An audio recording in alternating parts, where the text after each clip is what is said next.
चुन भजले रे भाया होसी जय जयकार।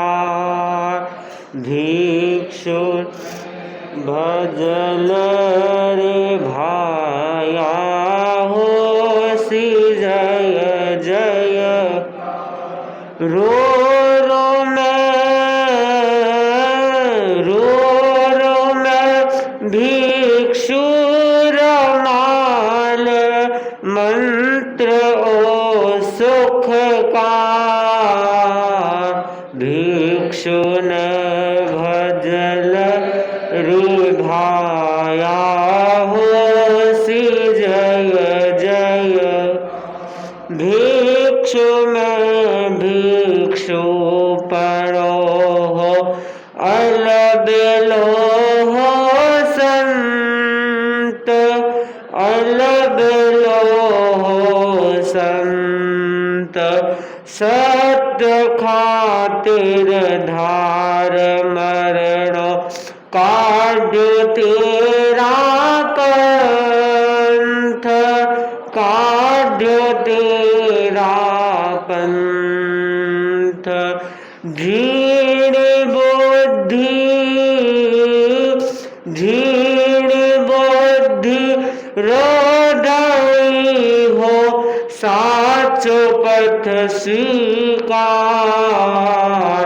भिक्षु न भजल रे भाया होसी जय जय। साधना मेरो से ऊंची हो सूरज सो तेज। हो सूरज सो तेज। सिंह जो जो धरा पर कर में आगम पेज। कर में आगम पेज। शक्तिशाली शक्तिशाली नाम बरगो मरुधरा मंदार। भिक्षु न भजल रे भाया होसी बेड़ो। सत्य पथ जग ने दिखायो कियो घणो उपकार। कियो घणो उपकार। लाखा रोहतारो महिमा अपरंपार।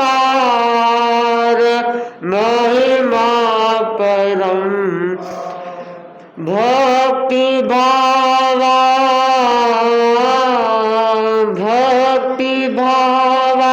शुभा बेरी बोलो जय जयकार।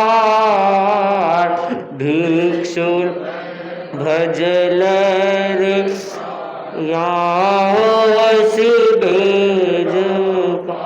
भिक्षु न भजल रे भाया होसी जय जयकार। रो रो मैं भिक्षु रमाल मंत्र ओ सुख का। भिक्षु न भजल रे भाया होसी जय जय। भिक्षु न भजल रे भाया होसी जय जयकार। आगम वाणी है श्रद्धा परम दुल्हा। श्रद्धा को परम दुर्लभ बताया गया है। उत्तराधीन सूत्र में 4 परम दुर्लभ अंग बताए हैं। मनुष्यत्व, श्रुति, श्रद्धा, संयम पराक्रम। तीसरा तत्व है, तीसरा अंग है श्रद्धा। श्रद्धा का अर्थ है सत्य में विश्वास। महात्मा गांधी के शब्दों में श्रद्धा का अर्थ है आत्मविश्वास, और आत्मविश्वास का अर्थ है ईश्वर में विश्वास। जो व्यक्ति श्रद्धा रखता है वह व्यक्ति भव समुद्र से पार हो जाता है। श्रद्धा अमृत है। श्रद्धा पाप विमोचनी है, भवनाशिनी है, संजीवनी है, औषध है। जितने भी जीव मोक्ष में गए हैं श्रद्धा के बल पर ही मोक्ष में गए हैं। श्रद्धा में बहुत बड़ी ताकत होती है। कहा भी गया है, आँखों में अगर मुस्कान है इंसान तुमसे दूर नहीं है। आँखों में अगर मुस्कान है इंसान तुमसे दूर नहीं है। पाँखों में अगर उड़ान है तो आसमान तुमसे दूर नहीं है। पाँखों में अगर उड़ान है आसमान तुमसे दूर नहीं है। शिखर पर बैठकर विवेक ने यही गीत गाया, श्रद्धा में अगर जान है तो भगवान तुमसे दूर नहीं। श्रद्धा में अगर जान है भगवान तुमसे दूर नहीं है। श्रद्धा में जान होनी चाहिए। जिसकी श्रद्धा मजबूत होती है असंभव कार्य भी संभव हो जाता है। श्रद्धा के द्वारा अनेक प्रकार की चिकित्सा भी कर सकते हैं, और श्रद्धा के बल से अनेक व्यक्तियों के रोग चले गए और बंधन से उन्होंने छुटकारा पा लिया। भिक्षु भिक्षु मारी आत्मा पुकारे, ये जो गीत है ये श्रद्धा से भरा हुआ है। चाहे शोभ जी श्रावक की घटना ले लो, चाहे रूपान जी की घटना ले लो, चाहे मान जी की घटना ले लो, चाहे विजय सिंह जी पटवा की घटना ले लो। श्रद्धा के बल पर उन्होंने गढ़ जीत लिया। श्रद्धा जरूरी है, और जितनी ज़्यादा श्रद्धा होगी, घनीभूत श्रद्धा होगी, आस्था होगी, उतना ही आपका विकास होगा। प्रश्न खड़ा होता है श्रद्धा किसमें? ऐसे एक लौकिक श्रद्धा भी होती है, लोकोत्तर श्रद्धा भी होती है। देवी देवता में भी श्रद्धा होती है, परिजनों में भी श्रद्धा होती है, और देव गुरु धर्म में भी श्रद्धा होती है। सबसे पहले आत्मा में श्रद्धा बहुत जरूरी है। आत्मा में श्रद्धा, आत्मा में आत्मा है। कुछ लोग कहते हैं आत्मा नहीं है। 5 भूतों से शरीर बना है और ये नष्ट हो जाता है। भगवान ने कहा अतीत में भी आत्मा थी, वर्तमान में भी है और भविष्य में भी रहेगी। यह संसार कभी खाली नहीं होगा। कुछ लोग कहते नहीं प्रलय काल आएगा पूरा संसार नष्ट हो जाएगा। संसार कभी नष्ट होने वाला नहीं है। संख्या में उतार चढ़ाव हो सकता है, संख्या कम ज़्यादा हो सकती है, लेकिन संसार कभी खाली नहीं होगा। कुछ लोग कहते हैं कि भाई सब जीव मोक्ष में चले जाएंगे तो संसार खाली हो जाएगा। सब जीव मोक्ष में जाने वाले नहीं हैं। क्यों नहीं जाने वाले हैं? अभवी भी बहुत है, और कुछ भवी जीव ऐसे जो अभवी के साथी है वो भी मोक्ष में जाने वाले नहीं है। अभवी के साथी है। कुछ भवी जीव भी है जो मोक्ष में जाने वाले नहीं है। इसलिए संसार कभी खाली होने वाला नहीं है। इसलिए हमेशा श्रद्धा, आत्मा में श्रद्धा, कर्म में श्रद्धा, परमात्मा में श्रद्धा, मुखिया के प्रति श्रद्धा, और देव गुरु धर्म के प्रति श्रद्धा, और परिवार में श्रद्धा, कार्यकर्ताओं के प्रति श्रद्धा। और जितनी ज़्यादा श्रद्धा होगी उतना ही व्यक्ति बलवान होगा। जिसके जीवन में श्रद्धा का बल है, जिसके जीवन में श्रद्धा का बल है तो उसका बेड़ा पार है। और श्रद्धा का बल नहीं है ऊपर से तो आप श्रद्धा दिखाते हो, हाँ महाराज जैसा आप कहेंगे वैसा करेंगे, जैसा कहेंगे वैसा करेंगे, गुरु जैसा कहेंगे वैसा करेंगे, गुरु की वाणी में हमें आस्था है, देव में आस्था है, तो धर्म में आस्था है। और थोड़ी सी कठिनाई आई, समस्या आई और देव गुरु धर्म को भूल जाते हैं। और ऊपर से और कहते हैं महाराज का काम है सुनाना और हमारा काम है सुनना, आना जाना कुछ नहीं है, पन्नाला तो यही गिरेगा। तो श्रद्धा कहाँ, श्रद्धा होनी जरूरी है। आपको मान सम्मान मिला तब तो खूब श्रद्धा है, और मान सम्मान नहीं मिला तो आपके भीतर में अश्रद्धा होगी। यह क्या है? श्रद्धा वास्तव में देव गुरु धर्म के प्रति श्रद्धा होनी है, व्यक्ति के प्रति श्रद्धा नहीं, देव गुरु धर्म के प्रति श्रद्धा। आपके मेरे विचार मिलते हैं तो खूब श्रद्धा है, अमुक संत के साथ विचार नहीं मिलते हैं, श्रद्धा नहीं है, तो ये नहीं है। धर्म संगम में जितने साधु साध्वी है, आचार्य की आज्ञा में है, उन सब के प्रति श्रद्धा, गुरु के प्रति श्रद्धा, धर्म के प्रति श्रद्धा। और जितनी ज़्यादा श्रद्धा होगी और घनीभूत आस्था होगी उतना ही बेड़ा पार है। जो घनीभूत आस्था वाला है वो स्वतंत्र भी यदि विहार करता है, स्वतंत्र विहार का मतलब गुरु की आज्ञा से विहार करता है, तो भी उसके कठिनाई नहीं आएगी। क्यों? उसके भीतर में श्रद्धा का बल है। आज भी हमारे अनेक ऐसे साधु साधियाँ हैं और वो कोई टेंशन नहीं पालते हैं, बस गुरु चिंता करेंगे। हम क्यों चिंता करें? हमने गुरु को चोटी पकड़ा दी है, गुरु को चोटी पकड़ा दी है, पर हमारा तो एक ही काम है, गुरु के प्रति श्रद्धा, संघ के प्रति श्रद्धा, और बाकी सारी व्यवस्था गुरु संघ करेगा। हम क्यों टेंशन पालें? No tension only attention. हमने गुरु को टेंशन पकड़ा दिया, गुरु को टेंशन। लेकिन गुरु भी कितना ध्यान रखते हैं, साधु साधुओं का, संघ का ध्यान रखते हैं। और जो आचार्य बनता नहीं, आचार्य बनने की जो अर्हता बताई गई है उनमें एक श्रद्धा भी है, श्रद्धा भी है। मतलब संघ को धारण कौन कर सकता है? जो श्रद्धावान है वो संघ को धारण कर सकता है। और संघ के प्रति यदि श्रद्धा नहीं है तो संघ को कैसे धारण करेगा? भगवान महावीर की वाणी के प्रति श्रद्धा नहीं है, गुरु के प्रति श्रद्धा नहीं, गुरु की वाणी के प्रति श्रद्धा नहीं है, आगमों में श्रद्धा नहीं है, आगमों में ये जो लिखा हुआ सही है गलत है, यदि मन में शंका आ गई तो क्या संघ की सेवा करेगा?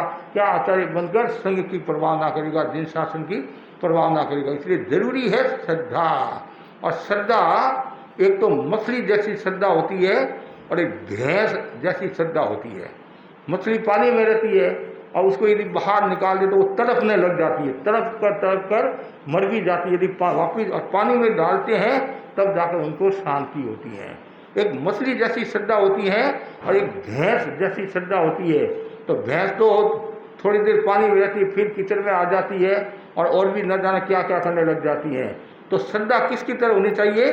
मछली की तरह, कि जब तक उसको पानी नहीं मिलता तो वो तड़पती है। वैसे ही व्यक्ति को जब तक गुरु नहीं मिले, धर्म नहीं मिले, संग नहीं मिले, तो वैसा भाव जन मेरे को संग मिले, धर्म मिले, मैं संग और धर्म के बिना नहीं रह सकता हूँ। हमारी कुछ बहनें ऐसी है जिनसे चला नहीं जाता है और चले में कठिनाई, फिर भी उनके मन में रहता है मुझे दर्शन करना है, दर्शन करना है, श्रद्धा है, श्रद्धा है, गुरु के दर्शन करना, संतों के दर्शन करना। तो श्रद्धा हमेशा मछली की तरह होनी चाहिए। मछली की तरह श्रद्धा होगी तो बेड़ा पार है। दूसरी बात है, श्रद्धा 3 प्रकार की भी बताई है। एक सिंह जैसी श्रद्धा, एक कछुए जैसी श्रद्धा, एक बंदर जैसी श्रद्धा। कछुआ होता है नहीं, सिंह होता है, वो पराक्रमशील होता है, वो डरता नहीं है। तो जैसी सिंह जैसी यदि पराक्रमशीलता आपके भीतर में वैसी श्रद्धा है तो समझना चाहिए आप विकास कर रहे हैं। कछुआ होता है वो धीरे धीरे चलता है। कुछ लोग धीरे धीरे श्रद्धा करते हैं, धीरे धीरे हाँ महाराज आए हैं ऐसा करेंगे वैसा करेंगे। और कुछ लोग बंदर की श्रद्धा, बंदर चंचल होता है, इधर इस डाली पर बैठा और थोड़ी देर के बाद उस डाली पर बैठ जाता है, फिर उधर गया। तो कुछ लोग ऐसे होते हैं, कभी इधर आए कभी इधर आए, भरतपुरिया लोटा।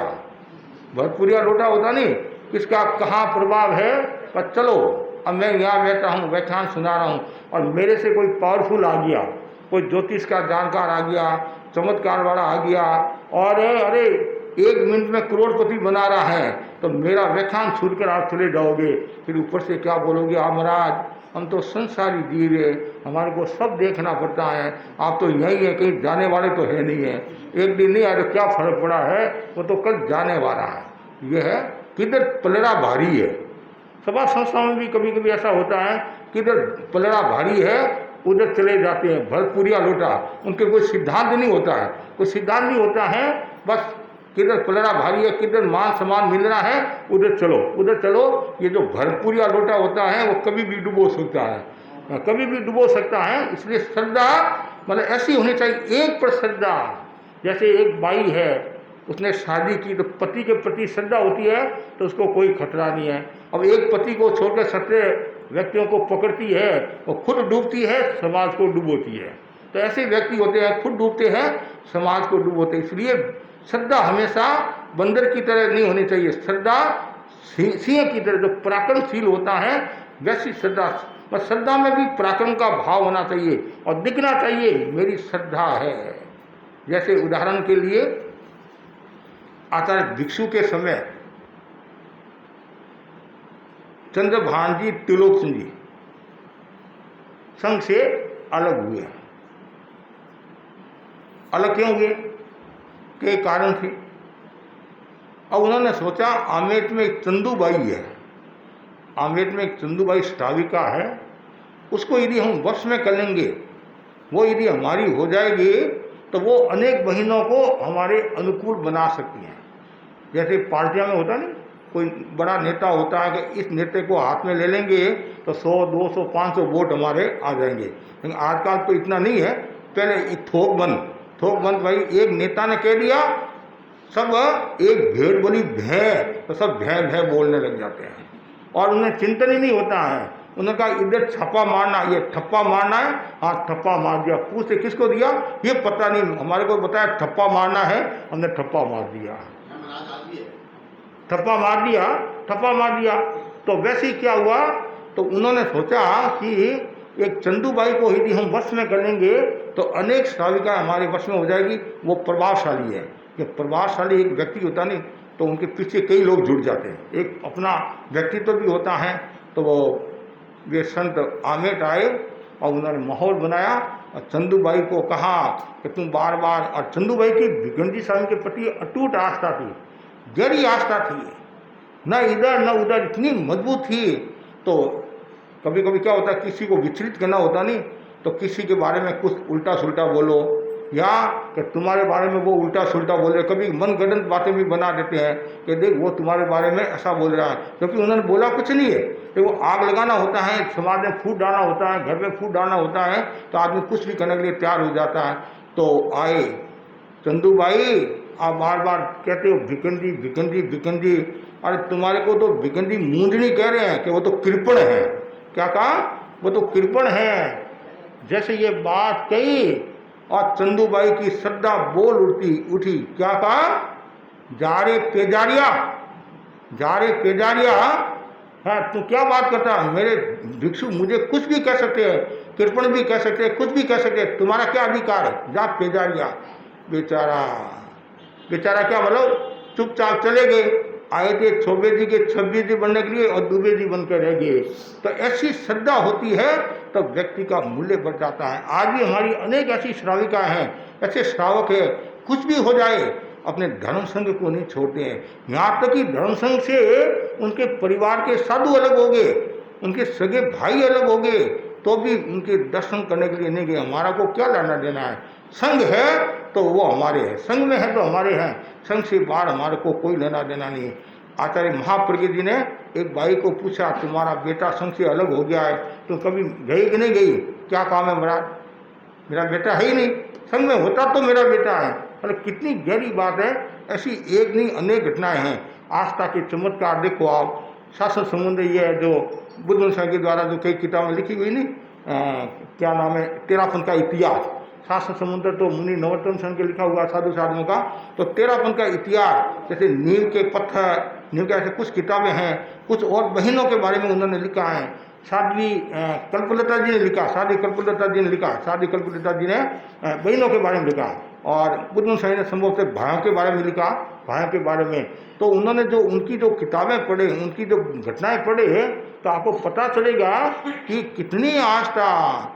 एक भाई को कहा तुम धर्म बदल दे और तुम्हारे ऊपर जो कर्जा है वो कर्जे से हम तुम्हारे को मुक्त कर देंगे। वो बोला धर्म बदला नहीं जाता है, कर्जा तो मैं छुटकारा पालूंगा कर्जा से, और यदि मैंने धर्म बदल दिया तो मैं डूब जाऊंगा। ऐसा मुझे धर्म मिला है, ऐसा शासन मिला है, भिक्षु का शासन मिला है। न आज छोड़ने वाली हूँ न कल छोड़ने वाली, न आज छोड़ने वाला हूँ न कल छोड़ने वाला हूँ। कितनी गहरी आस्था। नहीं तो आदमी कभी कभी विचलित हो जाता है, तो क्या करता है, ठीक है पर इतना से हमारा धर्म, इतने से हमारा काम होता है, इतना ही तो बोलना है धर्म छोड़ा, बस इतना ही बोलना है, लेकिन करना तो मेरे को है नहीं। अरहन्नक का कहा जाता है, अरहन्नक के बारे में बताया जाता है कि तो इतना बोल दे धर्म छोड़ा एक बार। वो बोला धर्म छोड़ने की चीज़ नहीं होती, धर्म तो ग्रहण करने की चीज़ होती है। श्रद्धा तो छोड़ी थोड़ी जाती है, श्रद्धा ग्रहण की जाती है, तब तो समझ कर श्रद्धा स्वीकार की जाती है। हम जो गुरु धारणा कराते हैं तो ऐसी गुरु धारणा नहीं कराते हैं, पहले सिद्धांत समझाते हैं, तत्व समझाते हैं, सिद्धांत तत्व समझाने के बाद फिर क्या करते हैं, गुरु धारणा कराते हैं। तो श्रद्धा जरूरी है। आप तेरापन इतिहास पढ़ो, श्रावकों का इतिहास पढ़ो, साधियों का इतिहास पढ़ो, साधुओं का इतिहास पढ़ो, श्राविकाओं का इतिहास पढ़ो, जो हमारे इन संतों के द्वारा लिखा हुआ है, बुद्धमुनि संघ के द्वारा, साध्वी कल्पलता जी के द्वारा, उन्हें नवरत्न संघ के द्वारा। इनको पढ़ोगे तो आपको पता चलेगा कि साधु साधियों में कितनी श्रद्धा थी, संत सत्या में कितनी श्रद्धा, श्रावक श्राविकाओं में कितनी श्रद्धा। हमारे एक संत हुए हैं मुनि कदोरीमल जी स्वामी, आपको आश्चर्य होगा, वो प्रवचन करे हैं और प्रवचन करते करते वो चूक गए, मतलब कोई याद नहीं, चूके मतलब कोई चीज़ याद नहीं आ रही है। तत्काल पट से नीचे उतरे, गुरु को वंदना की और तत्काल उनको याद आ जाता। अब बोलो श्रद्धा में कितनी जान है, कितनी शक्ति है, कितनी ताकत है। इसलिए श्रद्धा का होना जरूरी है। और श्रद्धा भी किसकी तरह होनी चाहिए, मछली की तरह। श्रद्धा किसकी तरह, सिंह की तरह। बंदर जैसी श्रद्धा काम की नहीं है। बंदर चंचल होता है, तो यदि व्यक्ति चंचल होगा तो क्या श्रद्धावान होगा। और गीता में भी बताया गया है श्रद्धा का परिणाम, श्रद्धावान लभते ज्ञानम।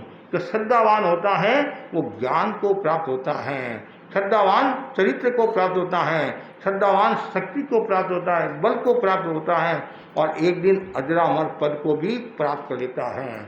श्रद्धा क्यों करना, श्रद्धा की आवश्यकता क्या है।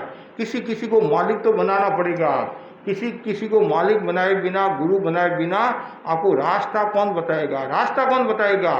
ऐसे तो अपने आप में सब होशियार, महाराज मेरे को कोई गुरु की आवश्यकता नहीं है, कोई मुखिया की आवश्यकता नहीं है।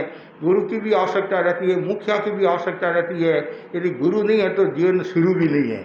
जिसके जीवन में गुरु नहीं, उनका जीवन शुरू नहीं है। इसलिए गुरु होना जरूरी है। गुरु की परीक्षा करके, जिनको आपको गुरु बनाना है उसकी परीक्षा करके फिर गुरु बनाना चाहिए। कहते हैं पानी को छानना, कहते हैं पानी को छानकर काम लेना चाहिए। तो गुरु को समझकर, गुरु की मतलब समझकर काम में, जैसे पानी को छानकर काम लेते हैं, तो वैसी गुरु की परीक्षा करके, और आपको लगे ये उचित है, मुझे भव सागर से पार लगा सकते हैं, तो ऐसे व्यक्ति को गुरु बनाना चाहिए। और आगे बताया गया है, बहुत सुंदर बताया गया है संस्कृत श्लोक में, ये गीता में भी बताया गया है, अश्रद्धा परमं पापं, अश्रद्धा परमं पापं, श्रद्धा पाप विमोचनी। और जहाती पापं श्रद्धावान सर्पार जेन निवत्वचम। कितना सुंदर कहा है, अश्रद्धा परमं पापं। परम पाप क्या है, अश्रद्धा है, वो परम पाप है। और श्रद्धा पाप से छुटकारा देने वाली है, बहुत समुद्र से मुक्त कराने वाली है। और आगे श्रद्धावान व्यक्ति पाप को उसी प्रकार छोड़ देता है जैसे जिन कंचुकी को सांप, जैसे सांप छोड़कर चला जाता है किसको, हाँ कंचुकी छोड़कर चला जाता है, उसी प्रकार श्रद्धावान व्यक्ति भव समुद्र से भी पार हो जाता है और पाप को छोड़ता है। इसलिए श्रद्धा जरूरी है। और जितनी ज़्यादा श्रद्धा मजबूत होगी उतना ही बेड़ा पार होगा। आज भी हम कहते नहीं, और लोगों से सुनते महाराज मेरे सब मतलब आनंद में, हम सब आनंद में हैं, और देव गुरु धर्म की कृपा बोलते नहीं, देव गुरु धर्म की कृपा। जो देव गुरु धर्म की कृपा में विश्वास रखता है, देव गुरु धर्म में विश्वास रखता है, तो समझना चाहिए उसका उत्थान है, उत्कर्ष है और शक्तिशाली बन जाएगा। और जो श्रद्धा में मजबूत नहीं है और चंचल है, इधर उधर होता रहता है, तो उस व्यक्ति का मूल्य भी नहीं होता है। मूल्य किसका होता है? जो श्रद्धावान, जो किसी भी, जैसे पार्टी है, पार्टी के प्रति निष्ठा रखता है, गुरु के प्रति निष्ठा रखता है, आज नहीं कल उसका मूल्यांकन होगा। अब देख लो, आप जैसे भारमली स्वामी का उदाहरण ले लो। भारमली स्वामी से और भी होशियार संत होंगे, ऐसी बात नहीं है, लेकिन स्वामी जी के प्रति अटूट आस्था थी, सत्य के प्रति अटूट आस्था थी, महावीर वाणी के प्रति अटूट आस्था थी, जिनका क्या परिणाम आया? संघ के सरताज हो गए, सम्राट हो गए। मोगा गणी की घटना ले लो, हमने उन सबको देखा नहीं, लेकिन गुरुदेव तुलसी और महाप्रज्ञ जी को देखा। महाप्रज्ञ जी की गुरुदेव तुलसी के प्रति कितनी श्रद्धा थी। और ये छोटे बच्चों ने, हो सकता है आचार्य तुलसी को नहीं देखा होगा, इन बच्चों ने नहीं देखा होगा, लेकिन आचार्य महासमुद्र जी को हम देख रहे हैं, और गुरु के प्रति कितनी श्रद्धा है, रत्नादिक मुनियों के प्रति कितना अहोभाव है, हमेशा हाथ ऐसे, यह मतलब श्रद्धा बोलती हैं। और श्रद्धा का विकास कब होता है? जब भीतर में विनय का भाव होता है, समर्पण का भाव होता है, तब श्रद्धा मजबूत होती है। खाली ऊपर से कहने से नहीं होता है, हाँ श्रद्धा है, श्रद्धा है। जो शपथ दिलाते हैं, जो नियम दिलाते हैं ना आपको शपथ में, हाँ श्रद्धा है, श्रद्धा है, श्रद्धा है, और जब काम पड़ता है तो आप भूल जाते हैं। श्रद्धा का होना जरूरी है। एक दुकानदार है तो वो व्यापार करता, ग्राहक के प्रति भी श्रद्धा होनी चाहिए, और ग्राहक की मालिक के प्रति भी श्रद्धा होनी चाहिए, तो काम होगा। और श्रद्धा नहीं है तो फिर काम नहीं होता है कि जा तुम्हारे जैसे और दूसरा कोई आएगा, तो कोई आने वाला नहीं है। तो श्रद्धा तो रखनी पड़ेगी, हर चीज में श्रद्धा होगी तो ही आप आगे बढ़ोगे। कार्यकर्ता है, कार्यकर्ता के प्रति भी श्रद्धा रखना चाहिए।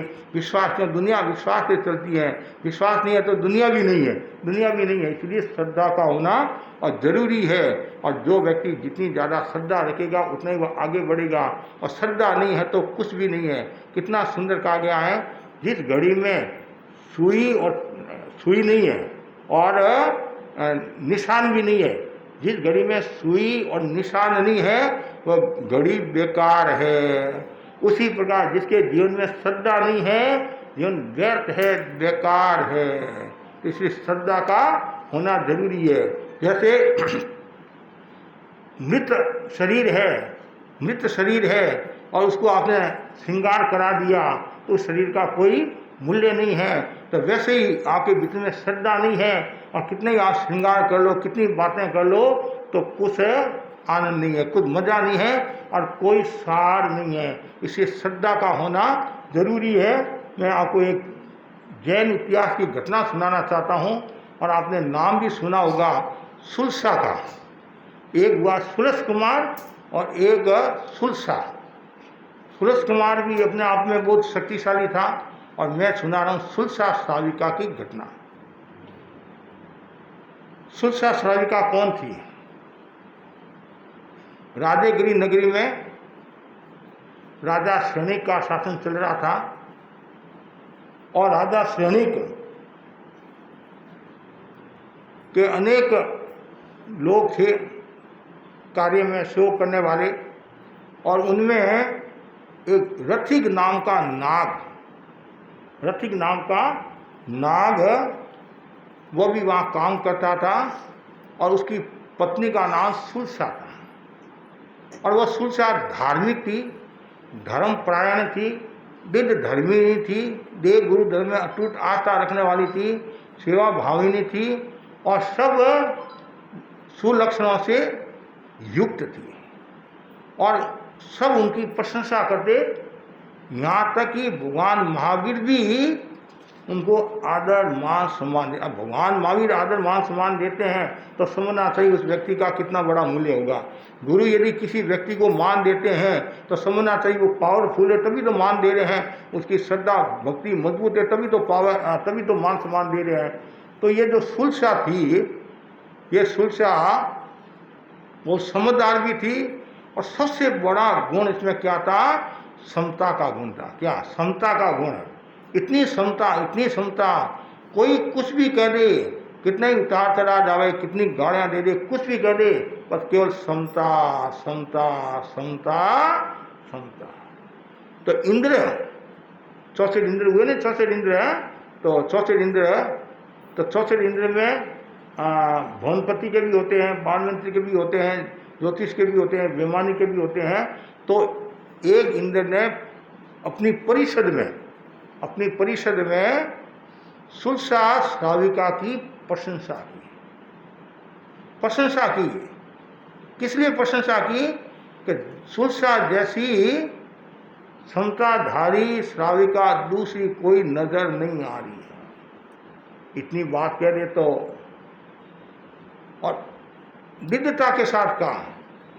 तो आप जानते हैं जैसे मनुष्य सब प्रकार के होते हैं, तो देवता भी तो सब प्रकार के होते हैं। कोई लठधारी, कोई मतधारी, किसी ने पांचों जो गस मारी, कहते कबीर सुनो भाई साधो, खोपड़ी मत नारी। अलग अलग खोपड़ियाँ होती हैं। तो देवता भी तो अलग अलग होते हैं, क्योंकि हमारे औदारी शरीर है और देवता के कौन सा शरीर है? व्यक्रिय शरीर है। देवता विविध रूप बनाने में भी समर्थ होते हैं। और देवता ने, जब इंद्र ने प्रशंसा की, तो एक देव के मन में भाव आया, इंद्र ने जो कहा है तो उस श्राविका की परीक्षा करनी चाहिए। और परीक्षा में पास होती कि नहीं होती है। तो वो भारत क्षेत्र में आया, भारत में आया और साधु के वेश में आया। क्यों? जो व्यक्रियधारी होते हैं, व्यक्रिय से जो संपन्न होते हैं, तो वो नाना प्रकार के रूप बनाने में भी समर्थ होते हैं। और वो छोटा रूप भी बना सकते हैं, बड़ा रूप भी बना सकते हैं, चूहे जैसा भी बना सकते हैं, तो हाथी जैसा भी बना सकते हैं। क्यों? उनके पास में वो शक्ति होती है, व्यक्रिय शरीर होता है। तो मुनि के वेश में आए, किसके घर पर? सुलसा के घर पर। और जैसे ही मुनि को देखा, और वही ऐसी देवगुरु धर्म के प्रति तो उसकी श्रद्धा थी, और फिर मुनि अचानक घर पर आ जाते हैं। एक तो आप अर्ज करते महाराज गोची की कृपा कराना, पगलिया कराना, दर्शन देना।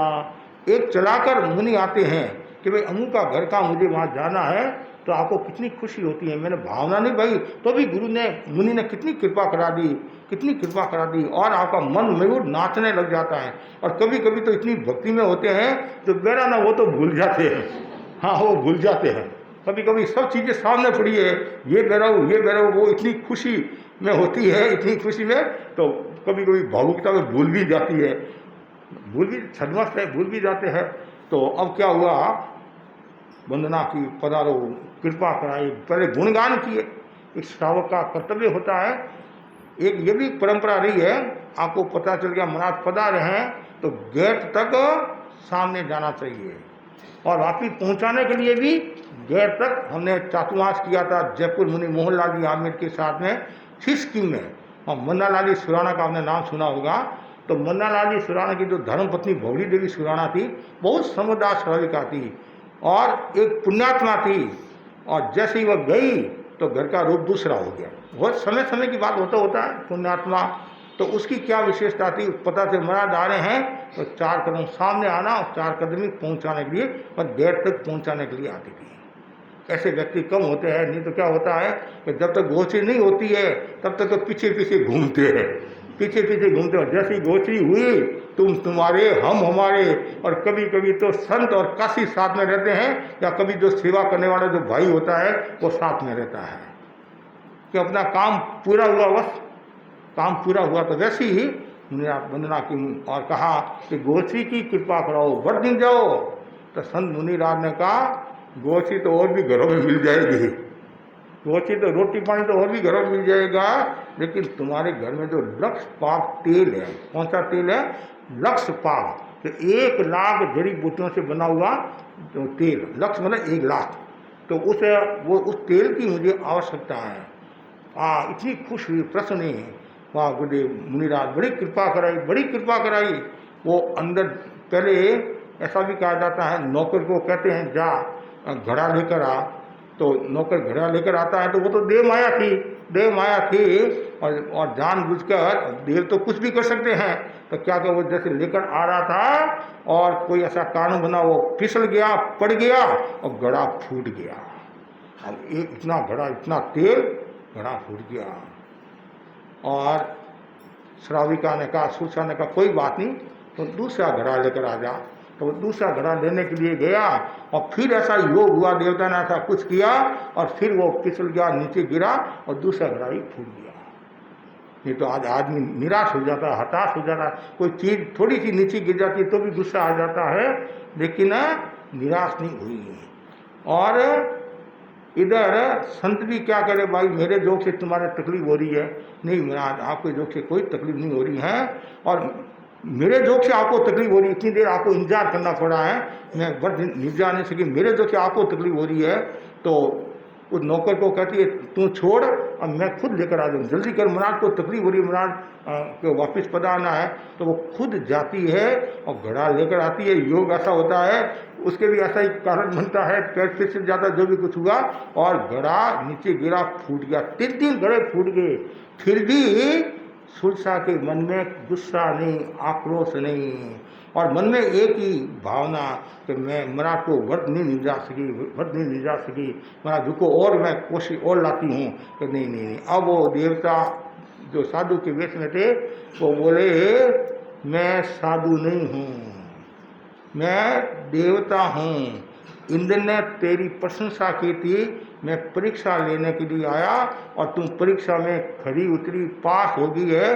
और देवता ने कहा, इंद्र ने कहा था कि सुरसा जैसी श्राविका समताधारी का मिलना मुश्किल है, मैं परीक्षा करने के लिए आया, तुम्हारे इतना नुकसान हो गया, मतलब इतना तेल चला गया, फिर भी तुम्हारे चेहरे पर गुस्से का भाव नहीं, निराशा का भाव नहीं, हताशा का भाव नहीं, और तुम्हारे मन में क्या है, मेरे जो कि मुनिराज को देरी हो रही है, तकलीफ हो रही है, तो मैं देवता हूँ, परीक्षा करने के लिए आया और तुम परीक्षा में पास हो गई है, अब मैं तुम्हारे को वरदान दूंगा, कुछ वर मांग, कुछ वर मांग, कुछ दे। वो बोली मेरे को कुछ नहीं चाहिए, कुछ नहीं चाहिए, कुछ नहीं चाहिए। नहीं, देवता खाली हाथ नहीं जाते हैं। तो क्या उनके संतान नहीं थी, सुरसा के संतान नहीं थी। आप जानते हैं इतना बड़ा परिवार है, संपन्न परिवार है, और यदि घर में संतान नहीं है, लड़का लड़की नहीं है, तो घर सुना सुना लगता है, नहीं सुना सुना घर लगता है। और सनातन धर्म में तो ऐसा कहा जाता है अपुत्र से गति नास्ति, जिसके घर में पुत्र नहीं है उसकी गति नहीं है, उसको स्वर्ग नहीं मिलता है, स्वर्ग। लेकिन हमारी जैन दर्शन की ये परंपरा नहीं है, आदमी जैसा कर्म करता है वैसा फल मिलता है। तो ठीक है, आप इतना ही कहते हैं वरदान दूंगा और कुछ नहीं, मुझे तो एक लड़का दे दीजिए, क्या, पर ये लड़का मुझे चाहिए। तो देवता ने क्या किया, 32 गोलियां दी, कितनी, एक एक गोली लेते रहना और तुम्हारे 32 लड़के हो जाएंगे। कितने, 32 लड़के हो जाएंगे, 32 लड़के हो जाएंगे, और 32 गोलियां दी, 32। लेकिन विधि का ध्यान रखना। तो देवता तो देकर अंतर्धान हो गया, और सुरसा ने सोचा 32 की मुझे तो आवश्यकता नहीं है, तो 32 लक्षणा पुरुष हो जाए। क्या हो जाए, 32 लक्षणा, पुराण संग भाई 32 लक्षणों से युक्त पुरुष है, तो एक साथ ही 32 गोलियां खा लूँ, हाँ, तो क्या एक ही लड़का और 32 लक्षणों से युक्त हो जाएगा, तो मेरे तो अच्छा हो जाएगा। उसने क्या किया, एक साथ में 32 गोलियां खा ली, 32 गोलियां खाई, और पेट में 32 बच्चे पैदा हो गए। हाँ, तो वो वैसे तो नहीं, वो 32 है, अब पेट ये गोदाम तो था नहीं, आजकल तो 2-3 होते तो भी भारी हो जाता। कभी कभी अखबार में आता नहीं, एक साथ में 5 बच्चों का जन्म हुआ, 6 बच्चों का जन्म हुआ, अब 32 है, अब पेट दर्द भी शरीर में कितना ही होनी, अब असह्य वेदना शुरू होगी, ये क्या हुआ, ये क्या हुआ, और 32 लक्षणों युक्त बच्चे के खातिर किया और ऐसा हो गया। अब 32 लड़के पैदा हो गए और असह्य वेदना हो रही, तो वापिस देवता को याद किया, देवता आए, देवता ने टोका, तुम्हारे को सावधानी रखनी चाहिए, कोई बात नहीं, जो हुआ हो गया, अब तुम्हारे 32 लड़के होंगे, और उस हिसाब से उनको सब व्यवस्था करा दी, और जन्म भी हो गया, समय के बाद जन्म हो गया। लेकिन ये 32 जो लड़के हैं तुम्हारे, वो मतलब एक साथ मारे जाएंगे, एक साथ मारे जाएंगे, और युद्ध में मारे जाएंगे। जब चेलना का हरण हुआ ना, चेलना का अपहरण हुआ था, तो उस समय सुरंग में ये 32 ही काम आ गए, मतलब सुरंग वो गिर गए, कुछ हो गया होगा, मतलब वो मृत्यु को प्राप्त हो गए। 32 तो हुए, 32 ही वो ऐसे काम आ गए। इतना होने के बावजूद भी मन में समता क्यों, धर्म के प्रति आस्था थी। अब आगे अब आगे और अब मूल बात है श्रद्धा की। क्षमता और श्रद्धा, श्रद्धा भी उनकी घनीभूत थी, इतनी श्रद्धा थी तो समय समय भगवान भी उनकी उनकी मतलब उनका नाम लेते थे। तो एक बार भगवान महावीर चंपापुरी नगरी में पधारे। चंपापुरी, आजकल भागलपुर को चंपापुरी कहते थे, ये भागलपुर है नहीं, वो पहले चंपापुरी है। तो वहाँ भगवान विराज रहे थे। अंबर सन्यासी आया। कौन सन्यासी? अंबर सन्यासी आया। वह बोला भगवान के दर्शन करके मैं राजगिरी नगरी में जा रहा हूँ और कोई काम हो तो फरमाओ। तो भगवान ने कहा वहाँ दिव्य धर्मिणी, श्रद्धा से युक्त सुषा श्राविका है। इतना नाम लिया भगवान ने तो अंबर ने सोचा कोई प्रभावशाली है, कोई शक्तिशाली नहीं है, तभी भगवान ने नाम लिया। नहीं तो और भी तो लोग खूब है भगवान को मानने वाले। तो ठीक है, अब इतनी श्रद्धा तो अंबर के मन में आया, उसको विचलित करना है। अंबर सन्यासी कहाँ आया? राजगिरी नगरी में आया। तो वो व्यक्रिय संपन्न था, व्यक्रिय लब्धि उसके पास थी। तो अब वो विविध रूप बनाने में भी समर्थ और तरह तरह का चमत्कार दिखाता है। लोग खूब आते हैं, लोग बहुत आते हैं, लोग कभी कोई, लेकिन उन लोगों को प्रभावित करने के लिए नहीं। बात तो थी वो सुलसा आई कि नहीं आई। लोगों ने पूछा सुलसा आई कि नहीं आई, दूसरी बार में भी नहीं आई, तीसरी बार में भी नहीं आई, वो नहीं और तो प्राय। फिर उन्होंने क्या किया, उत्तर में ये ब्रह्मा का रूप बनाया, जो थोड़े कुछ जो बाकी थे वो भी आ गए। फिर विष्णु का रूप बनाया, शंकर का रूप बनाया, सब आ गए। पूरा गांव आ गया एक को छोड़कर, सुरसा को छोड़कर पूरा गांव, और सुरसा का परिवार को ऐसे समझ लीजिए आप, छोड़कर पूरा परिवार हम सुरसा का। फिर आखिर भगवान का रूप बनाया, महावीर का रूप बनाया। आखिर महावीर खुद पधार गए हैं। अब तो उनको कह दो महावीर खुद आगे हैं और सुरसा दर्शन कर ले, तुम्हारे भगवान तुम्हारे को खुद दर्शन देने के लिए आए हैं। कभी कभी हम कहते नहीं कि भाई प्यासा कुएं के पास जाता है, प्यासा कुएं के पास जाता है, और कभी कभी कुआं खुद प्यासा के पास आ जाता है, अब तो प्यास बुझा दो। तो वैसे महावीर खुद पधार गए, अब तो दर्शन कर ले, उनको कह दो, तो भी नहीं आई। आखिर अंबर खुद सुलसा के घर पर आया और महावीर के रूप में। और भाई दर्शन करने के लिए नहीं आई, भगवान महावीर मैं खुद आ गया, मैं कौन हूँ? महावीर हूँ, खुद आ गया, तो भी तुम दर्शन करने के लिए नहीं आई। वो बोली मेरे महावीर तो यहाँ नहीं हैं, वो तो वहाँ विराज रहे हैं, चंपापुर में विराज रहे हैं, वहाँ विराज रहे। नहीं, मैं हूँ महावीर। ने कहा आप महावीर नहीं हो। क्यों नहीं महावीर हूँ? देख ले मेरे में क्या कमी है। आपकी आंखों में क्रोध है, आपकी आंखों में क्रोध है, और मेरे आराध्य की आंखों में क्रोध नहीं है। थोड़ा वो जोर से भी बोला, आंखें भी लाल थी, ऐसा था। मेरे आराध्य ऐसे नहीं बोलते हैं। जैसे ये सब सुना तब उसके मन में आया, अंबर के मन में आया कि भगवान ने जो कहा एकदम पक्की श्राविका है, दिव्य धर्मिणी है और श्रद्धा से युक्त है। फिर अंबर ने सारा बताया कि मैं चंपापुरी से दर्शन करके आया हूँ और मैंने कहा था मैं राजगिरी नगरी जा रहा हूँ, तब भगवान ने आपका नाम लिया था और मैंने परीक्षा करने के लिए ये सब किया, लेकिन आप परीक्षा में पास हो गए। परीक्षा में हर कोई पास नहीं होता है, हजारों में कोई 2-4 व्यक्ति पास होते हैं। अब नीट की परीक्षा देते नहीं, और भी न जाने कितनी परीक्षा देते, जिनमें करोड़ों नहीं लाखों लोग बैठते हैं और पास तो बहुत कम होते हैं। फिर भी उनमें पास होने की संभावना है, लेकिन अध्यात्म के क्षेत्र में श्रद्धा में पास होना तो और मुश्किल काम है। मानवता का भाव आ सकता है, जिन वाणी सुन भी सकते हैं, लेकिन जिन वाणी पर श्रद्धा रखना बहुत कठिन काम है। इनमेव निगंतम पावम सत्यम, यही निर्गन प्रवचन है, इसी में विश्वास रखना चाहिए। गुरु में विश्वास, धर्म में विश्वास, जिन वाणी में विश्वास करना चाहिए। और जो जितना ज़्यादा विश्वास रखता है किसमें? भगवान की वाणी में, भगवान में, परमात्मा में, आत्मा में, तो जितना विश्वास लगेगा उतना ही उसका जीवन मजबूत होगा। और जहाँ श्रद्धा है वहाँ प्रकाश है, जहाँ श्रद्धा है वहाँ उल्लास है, जहाँ श्रद्धा है वहाँ शक्ति है। तो आप सब लोग ये मन में संकल्प कर दे, पर देव गुरु धर्म के अलावा मैं किसी को नहीं मानूंगा। आसाधना किसी की नहीं करना, लेकिन अध्यात्म के क्षेत्र में पर देव गुरु धर्म ही मेरे हैं। बाकी यदि किसी को मानना पड़ा तो व्यवहार के नाते, जैसे आप अपने माँ बाप का आदर करते हैं, सम्मान करते हैं, तो वो एक अलग बात है।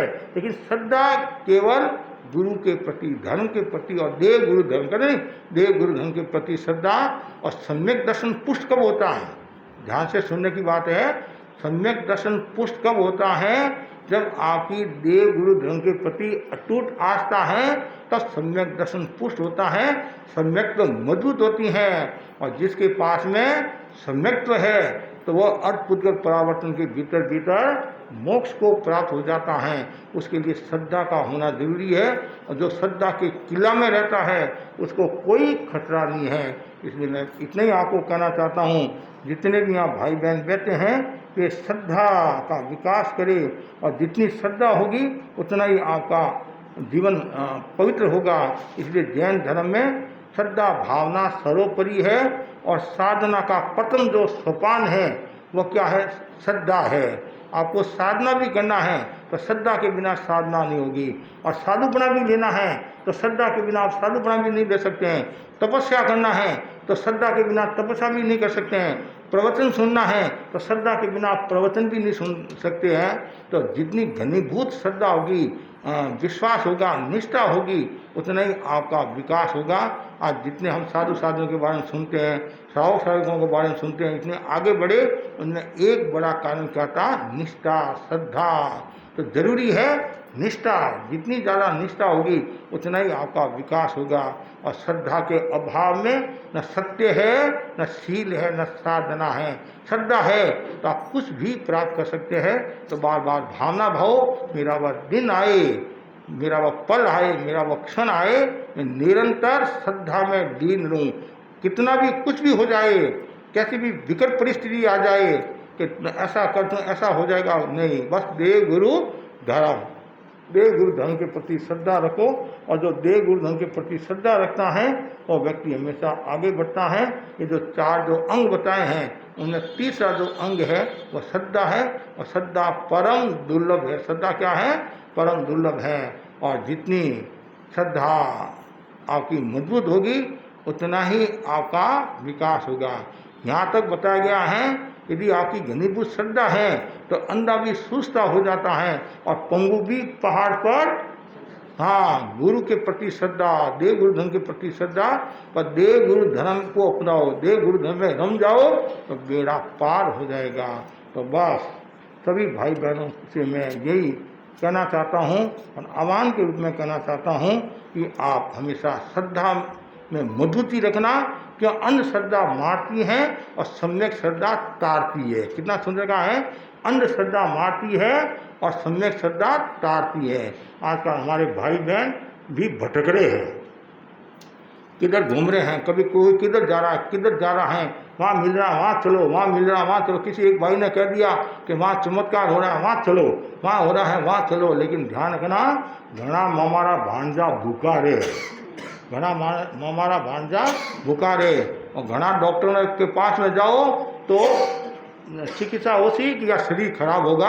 इसलिए एक के प्रति आस्था, तो वैसे गुरु के प्रति आस्था रखो। गुरु आपको मार्ग बताएंगे, और गुरु को तो संकित दाता का है, जीवन दाता का है, भाग्य विदाता का है। तो हम क्यों टेंशन वाले? आके कोई समस्या आ जाए तो गुरु के पास जाओ, वो आपको समाधान देंगे। इसलिए हमेशा देव गुरु धर्म के प्रति आस्था रखो। इसी आशा के साथ ओम